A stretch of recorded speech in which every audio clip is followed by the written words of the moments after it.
Et bonjour à tous, c'est Arthur, chaîne CryptoRobot, j'espère que vous allez bien et on se retrouve aujourd'hui pour une nouvelle revue de marché, celle du 26 octobre 2022. Après la grosse montée qu'on a connue hier et qui continue aujourd'hui, je trouvais ça extrêmement important de revenir sur les raisons de ce gros mouvement d'hier et aussi essayer de voir ce qui peut se passer dans le futur proche en essayant d'être objectif, en mettant en perspective les différentes dynamiques qu'on peut avoir aujourd'hui. C'est ce qu'on va regarder dans cette vidéo.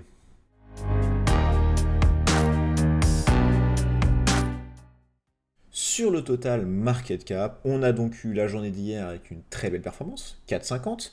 La journée actuelle aux alentours de 2,70. Les deux bougies sont des bougies positives de volume, c'est assez important pour le signaler. Et depuis une semaine glissante, on est quand même sur une tendance haussière assez nette. Ça c'est pas mal, et on se rend compte que sur le S&P 500, deux actifs qui sont extrêmement corrélés. On avait fait une vidéo dessus où on calculait la corrélation entre différents actifs, dont le S&P et les cryptos. On a là aussi une très belle semaine avec une forte tendance haussière, dont les deux dernières bougies qui sont elles aussi positives. On a la tendance totalement inverse, et c'est tout à fait normal, sur le dollar. Quand on a un dollar qui est très fort, les objets qui sont indexés sur le dollar ont tendance à se dévaluer, et à l'inverse, quand ça baisse, ça a tendance à monter. Donc on a clairement l'inverse, avec un indice qui lui stagne. Il a pu commencer à faire un M, même s'il n'est pas très haut, s'il n'est pas arrivé au-dessus, mais on a, hop, quelque chose comme ça, avec la ligne juste là. Les deux derniers jours, donc la journée actuelle et la journée d'hier, qui là sont clairement en négatif. Donc on a de toute façon cette corrélation inverse entre le S&P, les cryptos et le dollar. Donc ça peut expliquer entre autres les performances d'hier. Mais j'aimerais quand même remettre en perspective cette hausse. On a eu cette très belle hausse, on est très content, mais quand on dézoome un petit peu sur les cryptos, mais aussi sur S&P, vous pouvez faire la même chose, on est clairement en tendance baissière. Et on se rend compte que les deux bougies, les deux dernières bougies, elles sont pas si grandes que ça, et on va voir par la suite comment on peut analyser cette chose. J'aimerais aussi rappeler qu'on est dans une tendance très haussière des taux, du moins aux États-Unis, en Europe, dans les gros pays développés et occidentaux. On est sur une très forte remontée. Ici, sur les taux obligataires américains à 2 ans. Donc c'est vraiment les taux qui retranscrivent bien la politique actuelle de la Fed. On a eu une explosion des taux, et quand les taux augmentent, les produits sans risque, ou du moins avec des risques assez faibles, ressortent beaucoup mieux, rémunèrent beaucoup mieux. Donc on a un détournement des actifs risqués, donc normalement une baisse des différents indices, actions ou crypto général. Sur le 2 ans, on a une très très belle montée, c'est des niveaux qu'on n'a pas atteints depuis des années. Pour vous dire, sur 2 ans, si vous avez une obligation américaine 2 ans, vous êtes rémunéré chaque année aux alentours de 4,50 actuellement. C'est énorme. Donc on a clairement cette politique. La Fed ne veut pas forcément baisser cette politique, d'autant plus que l'inflation est à peu près stable, voire un tout petit peu plus. Donc ça la pousse encore à continuer dans cette idée-là. Et une augmentation assez forte des taux comme ça peut faire amener une récession. Et la récession pour l'économie, c'est clairement pas cool, aussi pour les indices. Donc, il faut faire attention à ça. On a clairement cette tendance haussière. Donc, certes, on est très content de cette belle montée, mais on va essayer de comprendre dans cette vidéo ce qui peut se passer par la suite. On se retrouve sur le BTC pour essayer d'un peu mieux comprendre ce qui s'est passé et de potentiellement reconnaître un pattern pour le futur. On va essayer aussi de voir les différents cas de figure de ce qui peut se passer dans les jours, les semaines à venir. Donc je vous ai affiché le volume anomalie, notre indicateur maison que vous pouvez retrouver, qui vous indique un peu quand les bougies sont avec de forts volumes. Et aussi le support résistance, donc notre code aussi, qui vous trace automatiquement les supports résistance, plus besoin de passer par des fibos, etc. etc. Donc on avait depuis quelques temps des giga rebonds sur ce support qui commence à être assez épais. La ligne commence à être assez épaisse, donc c'est un support assez important. On a rebondi à plusieurs reprises, que ce soit en close ou en low de nos bougies, ou en high, bon ça dépend, mais en low de nos bougies, on a vachement rebondi dessus. On a presque même deux lignes dans à peu près la même zone qui commencent à se tracer, donc on se dit qu'il y a vraiment de la force sur ce support entre 18 000 et 20 000. On a rebondi à plusieurs reprises et on a commencé à tracer un rectangle descendant qui est techniquement une figure pas forcément très haussière.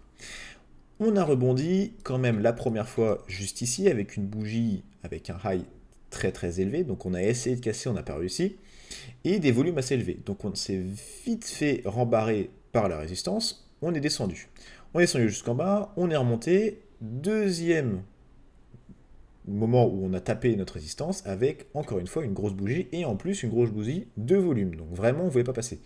On a continué à taper. Ici on a voulu rebondir avec une bougie assez importante, bougie de volume verte, et là on commence à casser. On va voir ce qui va se passer dans les prochains jours. Si vraiment on doit rentrer dans une dynamique haussière, ok, ça pourra commencer, et ça pourra commencer aussi avec un potentiel pullback qui fait référence d'un côté avec la ligne de support de notre triangle, mais aussi le support qu'on a pu tracer avec l'algo, donc c'est une zone assez importante, on peut faire un pullback pour repartir. Qu'est-ce qui s'est passé? On était quand même dans une zone où il ne s'est pas passé grand-chose pendant pas mal de temps. Ça peut se voir avec différents indicateurs. On a le RSI qui nous indique le momentum du marché entre zone médiane, survente, surachat. Et on se rend compte que depuis à peu près mi-juin, mi-fin juin, on n'est ni rentré en zone de survente, ni rentré en zone de surachat. On est resté dans la zone médiane, et très clairement, ça arrive pas si souvent que ça. Rester dans la zone médiane est quand même assez proche de la zone des 50, montre qu'il n'y a pas forcément de conviction, il n'y a pas forcément eu de mouvement assez fort à la hausse ou à la baisse pour rentrer en zone de survente ou de surachat en daily du moins. Donc ça pouvait commencer à donner une indication que, au bout d'un moment, le marché va devoir trouver un sens, soit à la hausse, soit à la baisse. Et là, on commence à se diriger vers la zone de surachat. Donc première indication à l'époque qu'on est quand même dans un marché qui n'a pas vraiment de sens.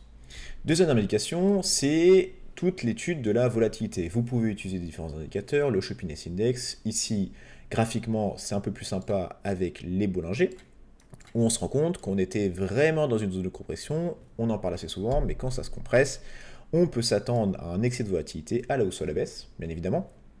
Pour l'instant, c'est à la hausse, en sachant que les Bollinger ont quand même un certain temps de retard.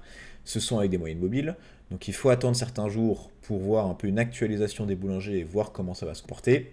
Mais normalement, il devrait s'écarter, et c'est tout à fait normal, on vient de casser à 2 reprises le Bollinger supérieur. Troisième indicateur qui pouvait donner une idée de l'explosion, soit à la hausse, soit à la baisse, c'est l'ADX. L'ADX, c'est un indicateur qui vous permet de mesurer la force de la tendance. Et on se rend compte que on est descendu à un niveau qui n'a pas été atteint depuis presque octobre 2018, avec des potentiels rebonds en avril 2019. Mais on est vraiment arrivé à un moment où il n'y avait tellement pas de tendance que l'ADX a fortement chuté. Et encore une fois, ça peut donner une indication sur un mouvement assez fort à la hausse ou à la baisse qui pourrait arriver. Donc plutôt sympa, on a réussi à casser à la hausse, mais on est quand même, si on revient sur le BTC, dans une tendance baissière. Pourquoi une tendance baissière? Parce qu'on fait des hauts toujours plus bas, les bas sont sur le même niveau, d'où le triangle tracé. Donc si vraiment je veux me dire, ok, on est sorti de ça, on repasse potentiellement dans une petite tendance haussière, je pourrais m'attendre donc ici soit un pullback et faudrait faire un top au-dessus de celui-là, voire au-dessus de celui-là, ce qui serait dans le meilleur des mondes, à plus de 24 000. Si on continue, là encore, on fait un petit pullback, on remonte et on n'arrive pas à casser cette ligne-là des 22 500, ce ne sera pas forcément une indication et on pourra repartir et essayer de rechercher l'activité un peu plus bas sur notre support. Donc ça, c'est clairement pas une bonne idée. Là, quand on regarde un petit peu un indicateur qu'on a pu faire aussi sur le falling rate, on n'avait pas forcément d'indication sur le falling rate sur les derniers jours, dernières semaines. Il alternait du moins sur FTX entre du positif et du négatif, donc plutôt une tendance longue ou plutôt une tendance short. Je m'attends à avoir quand même pas mal de bougies vertes dans les prochains jours, qui pourraient indiquer qu'on est quand même dans un moment où il y a beaucoup trop de longues, donc on a des frais qui essaient de favoriser les shorts. D'où ici les funding rate qui commenceraient à augmenter dans la zone verte. Et chose assez intéressante à regarder, c'est la hausse d'hier a été poussée entre autres par des liquidations. Donc on a d'un côté des liquidations de longue quand vraiment on fait que baisser, ce qui accentue le mouvement. Et là, on a eu, je crois, à peu près 1 milliard de liquidations de short. Donc c'est quand on short et la personne se fait SL ou la personne se fait liquider, donc la position se ferme. Et pour autant, alors certes, ça a dû amplifier le mouvement, mais pour autant, on n'a pas forcément eu de grosses baisses de l'open interest. Normalement, quand il y a beaucoup de liquidations, les positions se ferment, donc le montant total des positions là dans le cas présent du Bitcoin baisse, donc l'open interest baisse. On n'a pas forcément connu ça. Donc ça veut dire soit qu'on a eu pas tant de positions de fermeture que ça, ou du moins que les liquidations de short ont été remplacées assez rapidement par l'ouverture de positions longues, donc clairement une inversion de la tendance, ce qui pourrait pousser le mouvement haussier encore un peu plus loin. On se rend compte qu'ici, on avait cassé, on avait fait quand même une sacrée baisse sur l'open interest, une baisse assez importante au moment d'un petit moment où on avait quand même pas mal liquidé de longues, et là on se rend compte que le mouvement a été clairement amplifié par la liquidation de pas mal de longues. Donc c'est plutôt une bonne nouvelle sur l'avenir, ça veut dire qu'on a quand même une belle inversion, les longues sont arrivées et ont commencé à reprendre le contrôle, donc je m'attends à avoir des très belles journées ici, mais c'est quand même plutôt une bonne indication pour le futur. Donc sur le BTC, si je dois résumer, on est dans une situation où on attendait de la volatilité, on commence à en avoir, alors on n'en a pas forcément eu énormément, mais on commence à en avoir. On vient de casser des potentielles résistances et on a rebondi sur des beaux supports. On peut s'attendre dans les prochains jours à un pullback pour aller chercher un peu plus haut. Faudrait commencer à casser cette tendance baissière avec des hauts toujours plus hauts et des bas toujours plus hauts, ce qui ne sera pas forcément compliqué dans le cas présent étant donné qu'ils étaient assez bas. Mais c'est le jeu que je suis en train de jouer actuellement. Quand on regarde le BTC, la BTC dominance, il se passe clairement pas grand chose. On avait bien rebondi encore une fois sur notre support. On est en train de remonter progressivement. Le BTC arrive pas forcément à attirer les capitaux, les volumes du moins sur le BTC. Ils sont partagés entre le BTC, les altcoins ou les stablecoins. Il n'arrive clairement pas à passer et je suis quand même convaincu que si on veut repartir dans une tendance haussière assez forte, il faut avoir un BTC fort qui attire les capitaux pour après le fameux ruissellement sur les altcoins. L'Ethereum, on va regarder un petit peu l'Ethereum qui a à peu près la même tête que le BTC, qui a rebondi aussi sur son support, même s'il était passé un tout petit peu en dessous, il est bien slidé ici, surfé sur ce support. Donc lui aussi, il a tracé un triangle qui n'était pas forcément le plus beau, très honnêtement. Je me serais plutôt attendu ici un rebond comme ça pour repartir. Là, le triangle aurait été pas mal. Bon, on l'a pas eu, on a commencé à casser. On a aussi cassé avec une bougie positive de volume. Et aussi, chose que je voulais regarder, c'est que les volumes commencent à énormément augmenter. Faudrait que ça continue. Si on commence cette tendance un peu haussière avec du volume, ce sera quand même pas mal. Mais si on revient sur Ethereum, un peu la même idée, j'aimerais qu'on essaie de casser, d'aller récupérer cette zone des 1780 si on veut vraiment confirmer une tendance haussière qui, si on passe les 1780, c'est clairement casser une résistance assez importante et on voit avec la taille de la ligne correspond à la force de la ligne et historiquement c'est une zone qui avait été soit un très très bon support, soit une résistance assez embêtante. Ici, des supports de qualité supérieure avec même des lots qui ont bien rebondi dessus. Donc c'est assez important qu'on la casse. Je voulais regarder deux autres altcoins. Donc dans un premier temps, la VAX, mais c'est caractéristique de ce qui se passe sur pas mal d'altcoins. Ça a tellement baissé que la hausse qu'on a pu connaître aujourd'hui et hier, elle n'est pas forcément super visible. Et c'est assez impressionnant, et c'est pour ça que normalement on dit qu'on n'achète pas sur une bougie rouge, mais c'est toujours sur une bougie rouge. Le cas, et c'est vrai, hein, il faut essayer de respecter cette règle, mais on est quand même dans des niveaux, malgré la hausse d'hier et d'aujourd'hui, on est quand même sur des niveaux extrêmement bas, donc ça ne va pas forcément changer vos plans de DCA ou autre chose comme ça. On reste sur des niveaux très très bas, pour du hold long terme, c'est quand même très très intéressant. Je voulais finir avec le QNT, le compte network. J'en avais parlé dans une vidéo à peu près au début de la chaîne où j'avais présenté le projet.